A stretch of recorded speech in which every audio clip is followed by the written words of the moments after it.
দুঃখ আমায় পাগলের মতো ভালোবাসে, তবুও আমি সুখ খুঁজি মানুষের পাশে।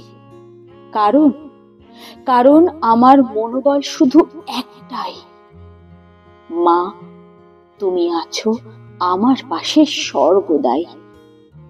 অভাব আমায় প্রতিনিয়ত তাড়া করে, তবুও আমি চলি আভিজাত্যের হাত ধরে।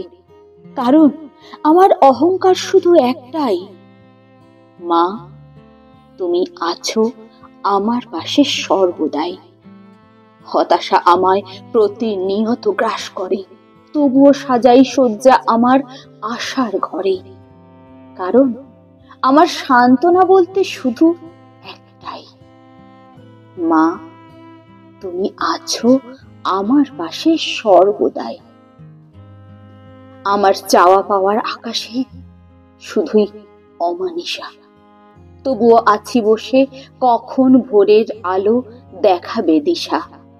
কারণ আমার ভরসা শুধু একটাই, মা তুমি আছো আমার পাশে সর্বদাই। আমার প্রার্থনায় দেয়নি সারা দেবতারা, তবুও জালি প্রদীপ নিত্য মন্দিরে আমি জানি একদিন না একদিন সে তো দেবেই ধরা। বুঝিনি আমারই মাঝে দেবী হয়ে আছো তুমি। তুমি ছাড়া মা বলে কাকে ডাকবো আমি? জানি এই পৃথিবীতে থাকবে দুঃখ, বিদায় ও বেদনা।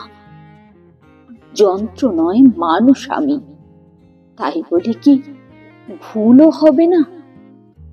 সামনের পথ দুর্গম অনেক, চিন্তা শুধু একটাই, বছর পেরিয়ে যাচ্ছে, থাকবে কি তুমি সর্বদাই? ঈশ্বরকে যদি পেতাম, চাইতাম শুধু একটাই বর, বয়স যতই বাড়ুক তুমি যেন থাকো চির অমর। তুমি যেন থাকো চির অমর। বন্ধুরা,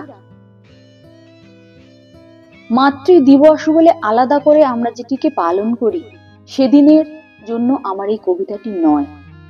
মাতৃ দিবস আলাদা করে পালন করার মানেই যে শুধুমাত্র ওই একটা দিনেই মাকে সম্মান জানানো, তা নয়। মাকে সম্মান জানাতে হয়, কারণ মায়ের জন্য আজকে আমরা এই পৃথিবীটা দেখতে পেয়েছি।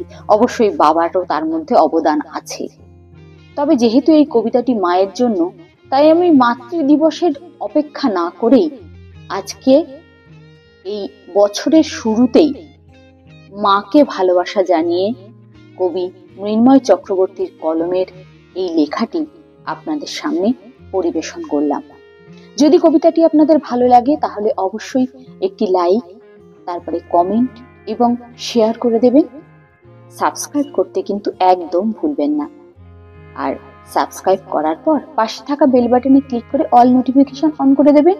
তাহলে যখনই আমি নতুন কোনো ভিডিও আপলোড করব, তার খবর সবার আগে আপনার কাছে পৌঁছে যাবে। এবং সবার শেষে আবার বলি, অনেক দিন পরে আপনাদের জন্য ভিডিও আনায় আমি অত্যন্ত দুঃখিত। নমস্কার।